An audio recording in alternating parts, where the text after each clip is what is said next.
Okay, thanks, Fred. Um, so I've been a member of the coordinating board now for almost 3 years, chairman for 6 months. And this is my third leadership conference.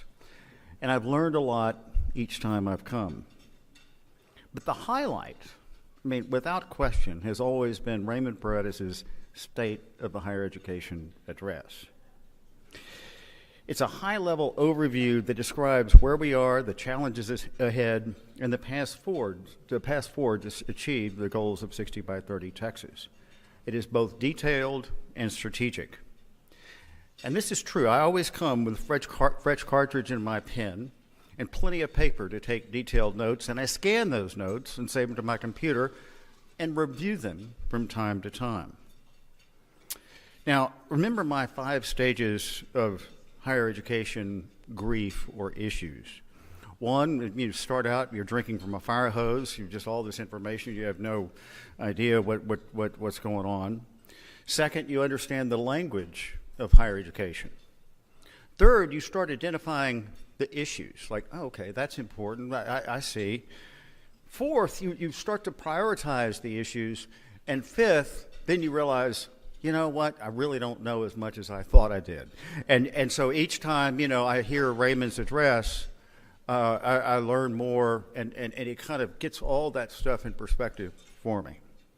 So imagine my disappointment when Linda Battles told me Monday that Raymond was under the weather and could not deliver the address. That's bad news. Bad news that Raymond, of course, is not feeling well. Really bad news that I didn't get to hear the State of Higher Education address. Terrible news that Linda wanted me to fill in for him. And tragic news for all of you who get to hear from me instead of the commissioner. In fact, I was talking to Joe Alderete earlier. He's a trustee of an Alamo Community College about a transfer issue. And he was saying, I came here to hear Raymond. Ouch, Joe. He didn't know that he wasn't going to hear Raymond. So I'm not going to give the State of Higher Education address. That would be impossible, but Raymond will do that at a later date. But I am going to talk to you about what I've learned in 2.5 years on the coordinating board, why it exists, and why I think it's important to the state of Texas. So a little history. Governor John Connally worked with the legislature in 1965 to create the coordinating board. In a speech to his first board members and university leaders, he said the following, and I'm going to read some passages from his 1965 speech. The greatest risk you face is each college or university grasping for its own ends without regard for the needs of the people of the whole state. I don't say this critically of any college president or institution, but this is human nature. There is nothing wrong with being competitive. But over the years in Texas, we've come to, and this is still Connally, we've come to regard each college or university as a separate institution, striving independently for its success. In many cases, regarded locally as a boon to the economy, and he's referring to the institution, it struggles to be all things to all people, willing to do almost anything to assure that getting larger in enrollment, larger in buildings, larger in number, level of degrees offered, and larger in number of graduates, larger in number of alumni. Always it strives to stand above its group with those visible evidences of growth, and it remains in constant danger of mediocrity as a result.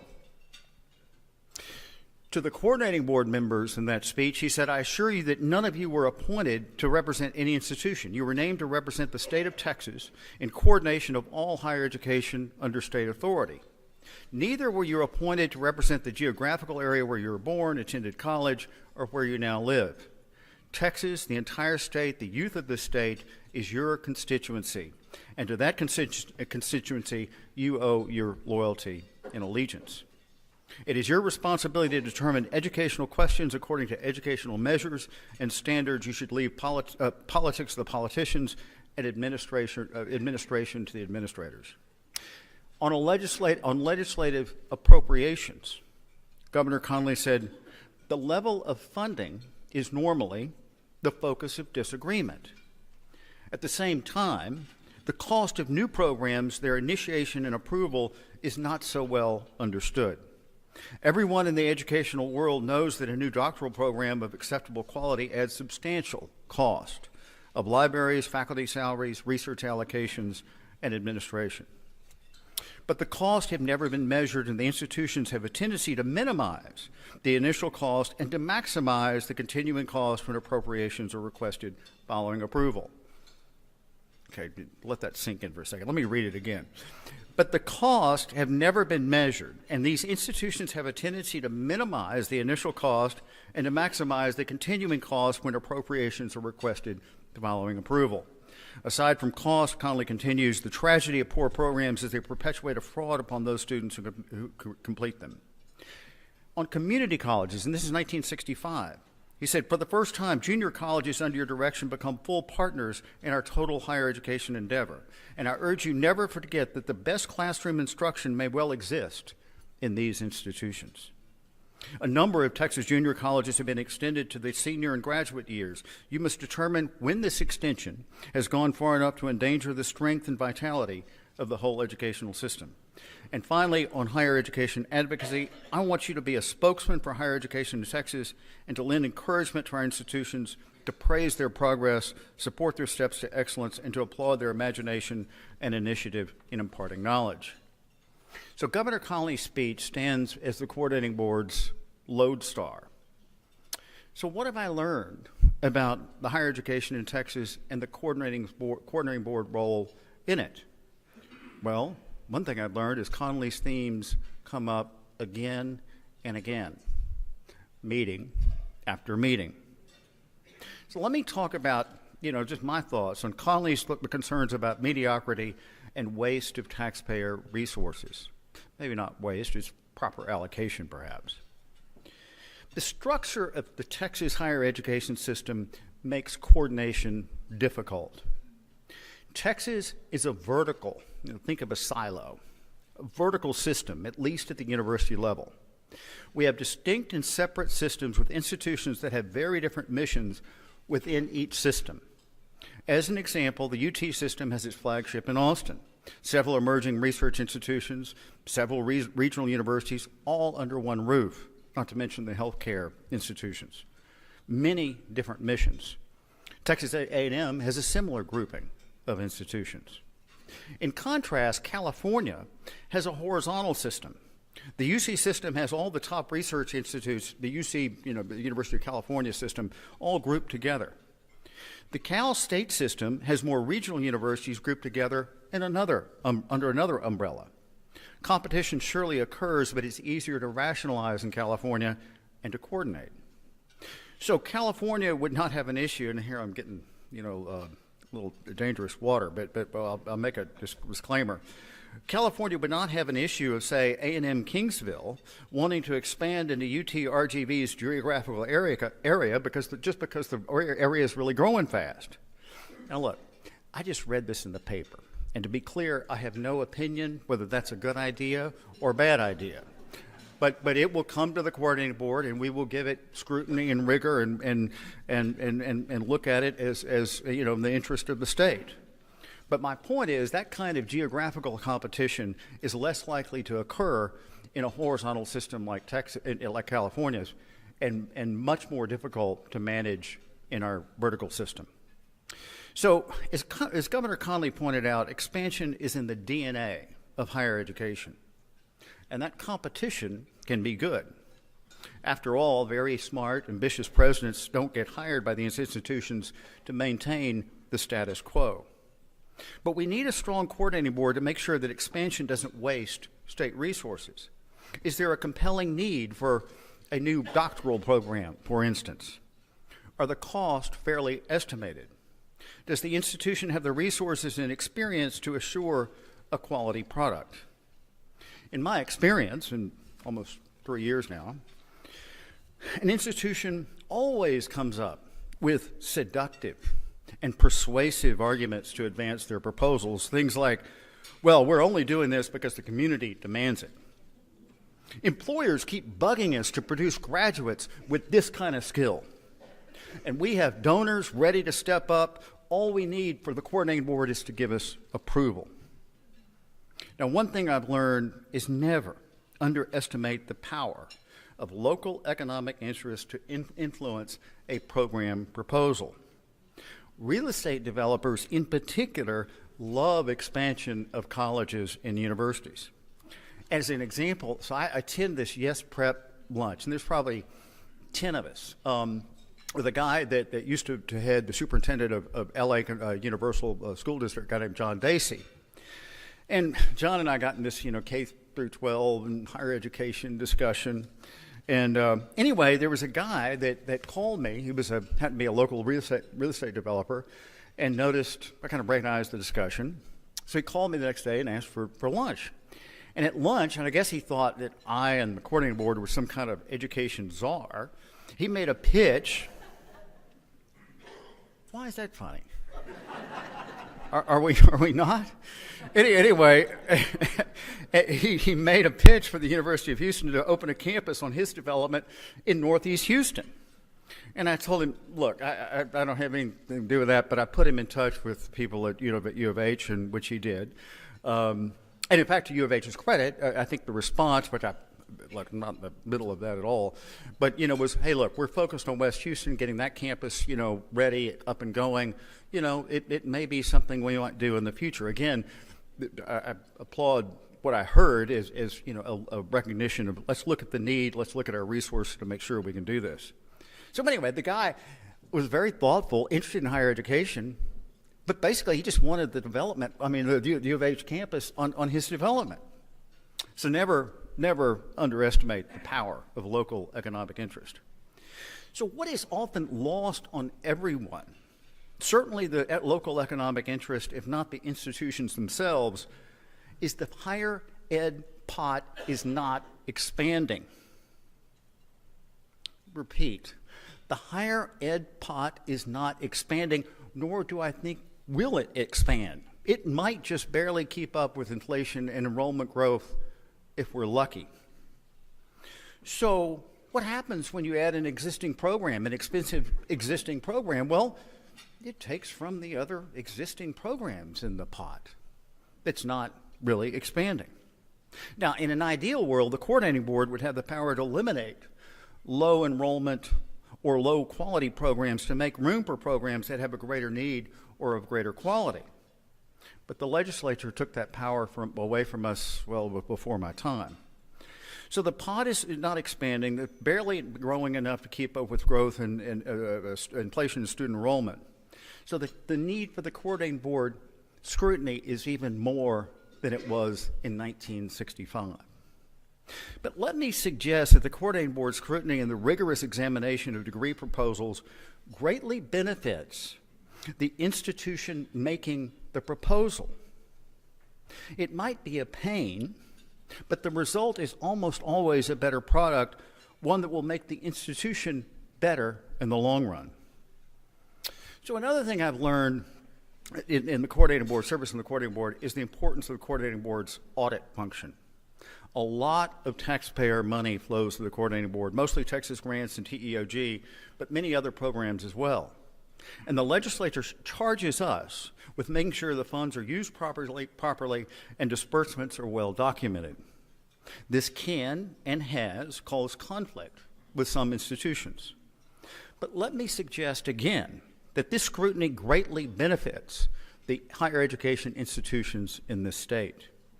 Compliance and systems and procedures in a large organization are critical elements of overall success. And sloppiness is generally not restricted to an accounting function. Institutions might disagree, but I'm convinced our audit scrutiny makes them better as a result. So in sum, what a downer we are at the coordinating board. I mean, it's like rigorous scrutiny of proposals.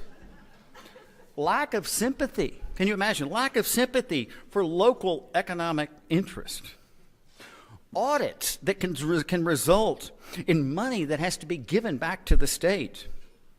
As a politician, a friend of mine told me the other day, you have a thankless job. Yet I'm convinced that it's one that makes higher ed better in Texas. Okay, I see something. So anyway, I see a person. He'll get the. I'm not going to name names, but he'll get the illusion. So anyway, so I've talked about the function of the coordinating board as a brake on unfettered, low-quality expansion in higher education. But let me suggest that you can use those negative powers in a positive way. And this is suggested by me, somebody in the audience. Suppose a group of faculty come to you with a pitch and an idea that you don't like. But instead of saying, well, that's just a stupid idea, or I would never support something like that, tell them, that's a very interesting idea, but I'm afraid it will never get past the coordinating board. Now, you can say that even or maybe especially if the coordinating board would have no involvement whatsoever in that particular issue, but the faculty have no idea what the coordinating board is, and it would stop them right in the tracks. So you could actually use us as a positive in your institution. Okay, so let me just go over a few other points that Governor Connolly made. Connolly's recognition of the role of community colleges as full partners in higher education, he certainly was ahead of his time. And now community colleges and Texas State Technical College system are integral to the achievement of the goals of 60 by 30 Texas. I have to admit, I shouldn't say this, but it was. I mean, this is the coordinating sport. One of the great things about being on the coordinating board is I kind of started as a, call it flagship elitist. But I now get it. I mean, community colleges, technical colleges, the regional universities, I mean, these are all critical in helping Texas become, the state that we want it to become in the future. It's amazing that Governor Connolly recognized this importance in 1965. On higher ed advocacy and policy, I love policy and the focus on innovation. It's interesting that innovation is happening all across the country in higher education institutions. And one mission of the coordinating board is to keep track of those innovations and introduce them to institutions in Texas. As an example, we'll hear from Dr. Tim Rennick from Georgia State University tomorrow about predictive analytics and how that, along with intrusive advising, can get at-risk students to the finish line. They have achieved extraordinary results, and you don't want to miss that talk tomorrow. But for the most part, innovation occurs at the institutional level, that is, bottoms up. But certain issues must come top-down from the coordinating board. As an example, and this is not always true, maybe it's a partnership, I was talking to Joe Alderete earlier, is transferability of lower division courses. Not only are legislators concerned about credits that don't transfer, it increases cost for students. And Dr. Rex Peoples of the coordinating board is working with field of study committees with 25 different majors to make that smooth transition. So let me mention the spread of what works in higher ed, and let me repeat Connolly's words. I want you to be a spokesman for higher education in Texas, to lend encouragement to our institutions, to praise their progress, support their steps to excellence, and to applaud their imagination and initiative in imparting in knowledge. And we do that in two ways, among other things, but the two major ways. The Star Awards are programs which we'll see tomorrow, rewarding institutions that have helped achieve the goals of 60 by 30 Texas. And then the recognition of excellence at each board meeting. In fact, I was talking to Joe earlier, a recent example was Alamo Community College's University Transfer Compact Partnership, an effort to improve transferability between Alamo's graduates and the university through compacts. It's a very difficult, challenging deal, but we're working on it top down. They're working on it bottom up. Anyway, and remember to seek out Rex Peoples tomorrow. I think you'll enjoy a conversation. So finally, I want to mention the role of the coordinating board in advocating for broad policy initiatives that we believe accelerate our path to reaching the goals of 60 by 30 Texas. Our most recent, and yet the one we've been working on for a number of years, is outcomes-based funding for four-year universities. as everybody probably knows, outcomes-based funding is a part of community college funding. It's also the exclusive method of funding in the Texas State Technical College system. And we believe it's time to add outcomes-based funding component to the formula for four-year universities. And we're proposing a very simple formula. It's $1,000 for each at-risk student who receives a degree, and $500 for each non-at-risk student who receives a degree. It's vital for the graduation bonus to become a part of the formula itself, as part of in addition to the semester credit hours and course weighting and facilities components of that formula. We are convinced that the graduation bonus will change behavior and the focus of universities on completion and not just butts in the seats. So I hope my recap of Governor Carney's charge of the coordinating board and the reasons for its existence is helpful to you to understand the role of the Texas Higher Education Coordinating Board in higher education in Texas. For those of you in the audience that are new Regents of Trustees, your duty will be to the institution you serve and represent. But when your chancellor or your presidents complain about the coordinating board, think about a pot that is not growing. It's not barely keeping up with basic growth and the impact of adding new programs on existing programs. Excellent new programs that meet a clear need should and will be approved. But if a program doesn't sail smoothly through the coordinating board staff scrutiny, ask yourself if perhaps it needs improvement. At the end of the day, we're all on the same team who are working to make Texas a better place. Thank you.